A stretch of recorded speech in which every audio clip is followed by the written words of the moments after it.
Ready, set, podcast!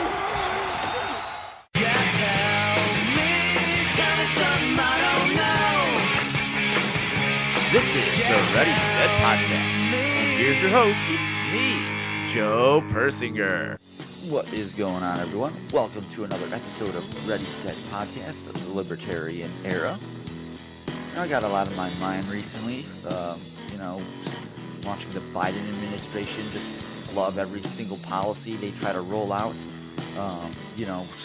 Kind of funny to me is to watch them last fall say like, but since Trump is overseeing the rollout of this vaccine, we should probably question it.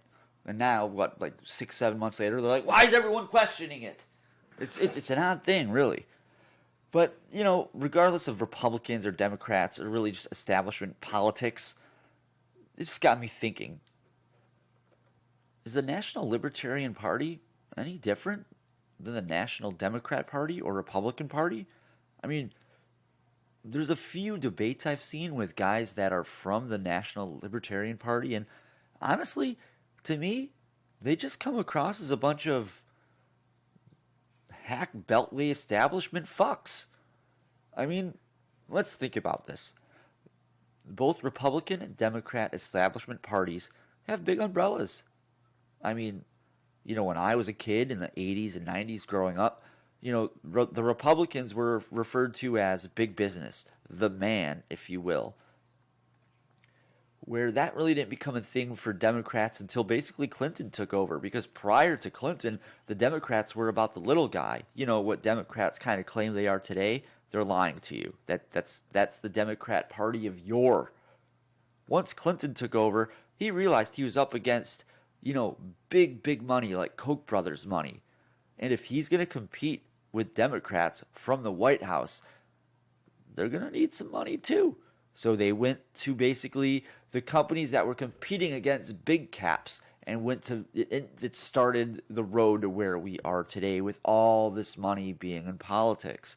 I'm not trying to blame either side, or really I'm blaming both sides. I'm just not saying, one's worse than the other. They're both bad.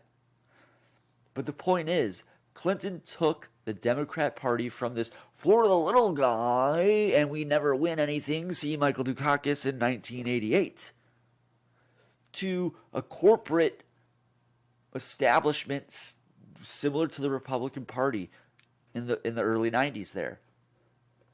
And this, big tent was bringing in, upper crust liberals, suburban whites, suburban, enter the race here, really. The rise of, Mexican immigrants coming into the country through Los Angeles, through almost Phoenix, Chicago even, major cities. There was a rise in propaganda from one side to tell you the other side was racist to hone in on votes there. And you can't tell me I'm wrong. Ugh, allergies. So, both parties have they're big tent parties. They have all these factions that they're trying to keep in. You have the far right, you have the far left, you have progressives, you have conservatives, you have, center left Democrats, center right Democrats, you have the neocons, the list goes on. You see what's going on here. And whenever I kind of talk about this, you talk about all these different factions within these two different parties. One of the things you'll kind of always see me use as an analogy is when you have 25 people. I mean, usually when 25 people sit down at a restaurant, someone's kind of pre-ordered everything. And there's a reason for that. Because if you've ever sat down with 25 people and tried to put together a meal plan or just even try to decide on appetizers, all hell's going to break loose. You don't believe me? Try it. I've seen it plenty of times. Sorry, I got an itch on my foot. Yeah, let's get that shit. Okay. So with this big tent party, it creates a lot of problems. And this is another reason why you see gridlock in Washington on both sides. You just have so many hands trying to get so many things done. And, basically the party gets pulled in many, many directions, i.e. nothing ever gets done. But in reality, our two-party system is a ruse. It's a one-party system that benefits politicians, elites, elite politicians, and props up big businesses. Yes, that was one thing Clinton was trying to do to stay in competition money-wise with Republicans, but he ineffectually turned his back on the little guy that Democrats were protecting all those years, so they claim. Because go back to the Democrats prior to the Civil War, they were kind of pro-slavery. So read into that however you will. Allergies. So, in a way, in my eyes at least, this is kind of how I see the NLP, the National Libertarian Party.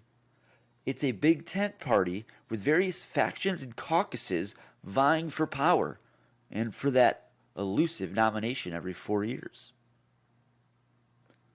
But with diverse various factions, there's always going to be inner conflict to the point you can get nothing done, as we just said earlier. And I stick by my, 20 people ordering appies theory here because it definitely applies.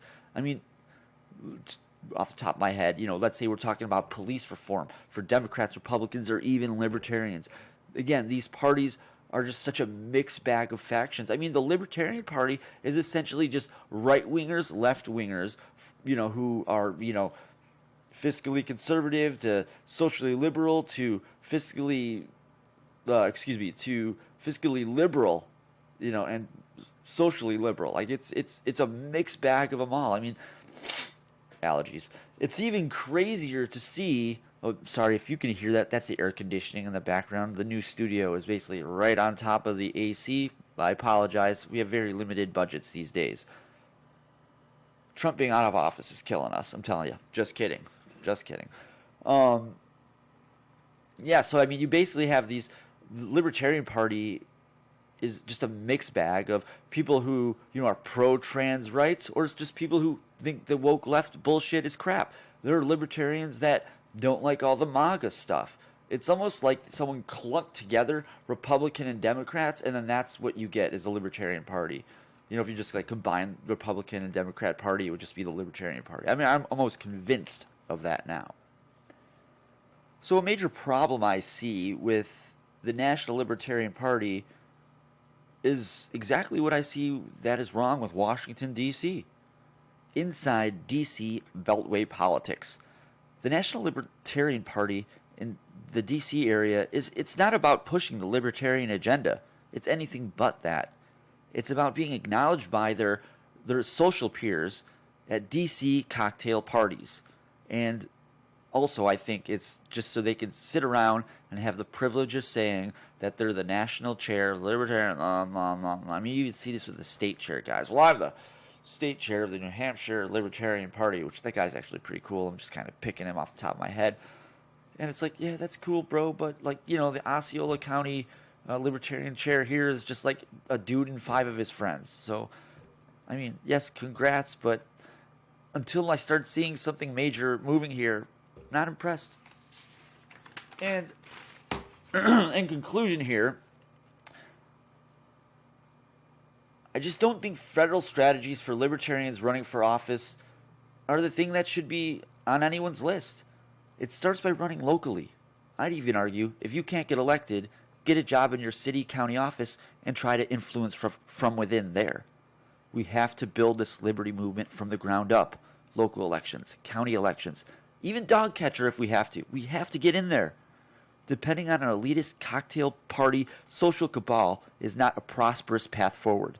The only way to get these federally talking head elected congressman fucks on their heels is to build this liberty movement from the ground up. And that's going to do it for us this time. Thanks for listening to Ready Set Podcast, the Libertarian Era. This is your one-stop shop, current events and politics podcast. Society of Joe. We're just here for the first set. I'm Joe Persinger, and I'll see you next time, fucks. Thanks for listening to the Ready Set Podcast. Check us out next week, and don't forget to follow us on Twitter, and look for us on our YouTube channel, Ready Set Podcast.